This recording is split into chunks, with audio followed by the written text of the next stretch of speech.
Okay, guys, so as you can see, maybe, it's pretty dark outside, but I'm sitting outside being creepy in the dark with my plants gardening.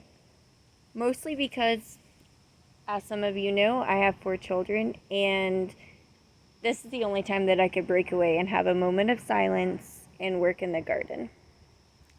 Now, I'm a huge advocate for using whatever you have available to garden and grow whatever food possible. When I first started all my seeds this year, I didn't have a garden bed available, and I was looking for different garden beds, something that could fit my needs and definitely my budget. And I happened to find some on Amazon for $20, and they were little square foot gardens, and there were 2 of them, so they each had 8. And I did what any crazy, unpredictable gardener would do, and I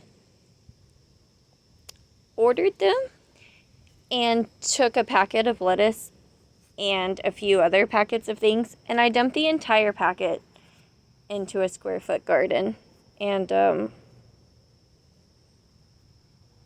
that packet was Tom Thumb lettuce, which is a really cool lettuce, and they grow only about 8 to 10 inches tall. They're really great for compact spaces because you can fit so many of them within a square foot space. So I just dumped all the seeds in there because I really wanted to grow food and feel motivated and feel useful and have something to do with my time while being at home. And so I dumped them in there, and lo and behold, it turned out to be an extremely fast-growing lettuce. Within a week, I had hundreds of tiny baby lettuce sprouts and no place to put them whatsoever. So what I did was look to my left and see newspaper sitting there. And so I got on YouTube and looked for videos, specifically searched for videos where they are making paper pots. And I found a really great channel that I've seen a time or two, and I believe it's called You Can't Eat the Grass, and I'll find it and link it below. And she showed how to use a wine bottle and some old newspaper to make paper pots, and I thought that was a great idea for somebody who doesn't want to use a ton of plastic pots or can't afford a ton of plastic pots, or maybe you have neighbors that have newspapers, or you have old newspapers or green sheets at your local stores, or can spend $1 or $2 to buy a bunch of newspapers and cut them into strips. And so that's what I did. I tried my best, and I looked up several videos, and some of them were just way too complicated, so I went to her videos and I copied them to the best of my ability, and some are perfect and some are falling apart already.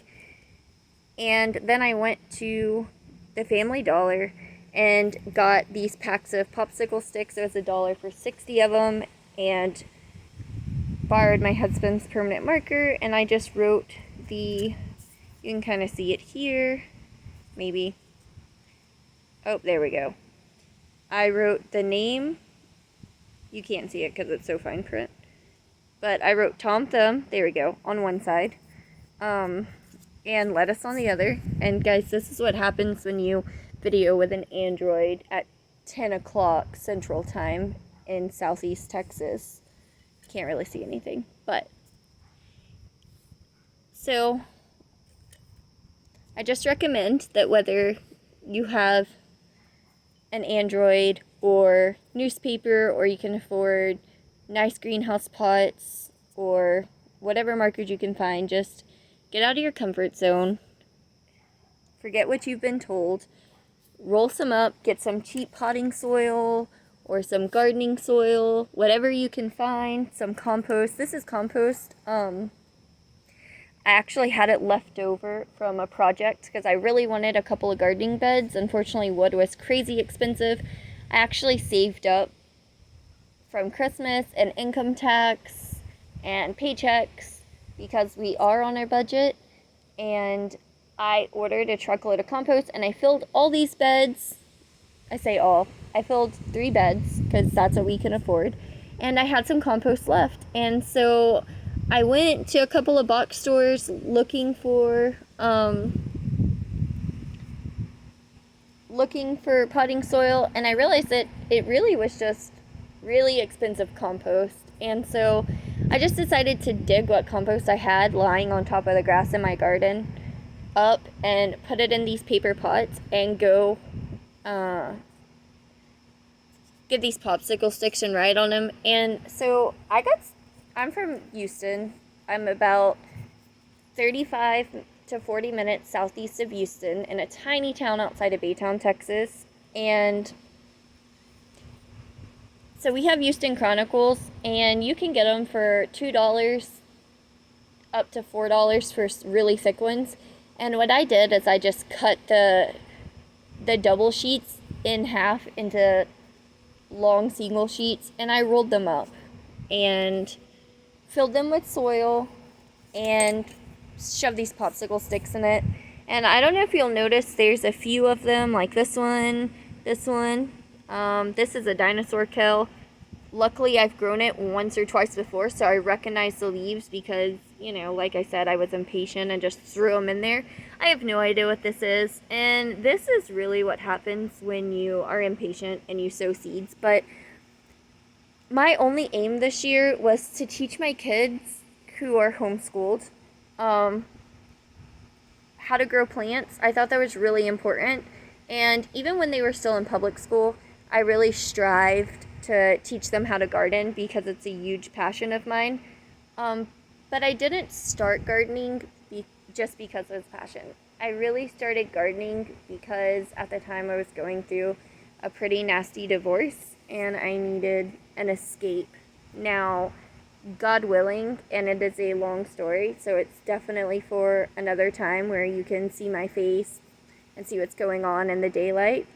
But long story short is through faith and gardening and amazing friends and church family, we ended our divorce and worked out our marriage and have really used our experiences to start growing more food, not just for our family, but in hopes of helping other families with similar situations to ours find an out with everything going on in America and in the world, and just with all the struggles the past couple of years. Some of you know this because we have a lot of hometown support, and a lot of you don't. We actually have our youngest child is almost 4.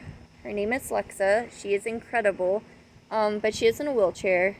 She does have white matter disease, which, again, as a video, we'll have to sit down and really talk about at a later date because there's so much to it.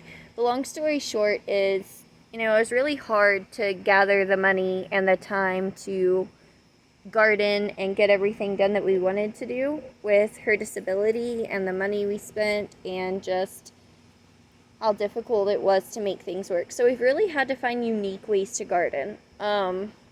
Inexpensive, unique, and you can kind of see, here's a kale, here's the Tom Thumb.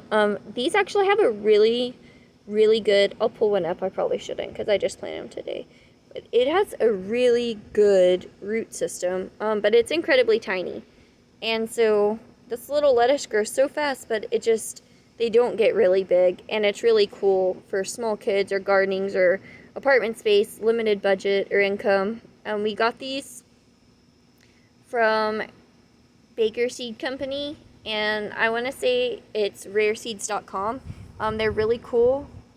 And honestly, I got them because I wanted something that my daughter could grow on her own, with assisted, of course, but something I can put in a high garden so she could reach it with her wheelchair. And I was really searching for things, and I began to notice that there's a huge number of families like ours on SSI, on disabilities, with unique ability levels that really want to get out and grow. So I hope that we can be an inspiration to inspire you, tell you about our imperfections and our struggles and how we came through that with faith and family, and most of all, taking out all of our crazy anger and frustration and sorrows and joys and just sowing them in seeds and sowing faith, and really be advocates for sowing your own joy in life. So I'm really excited to have y'all join us, and I can't wait to sit down face to face and introduce you to our garden and our family and the little bit of land we have here in an urban setting. And I really hope that people in an urban area or with limitations or unique abilities will find the joy and the hope and the faith that they have to just sow a seed and see what happens, whether in the garden or in your life.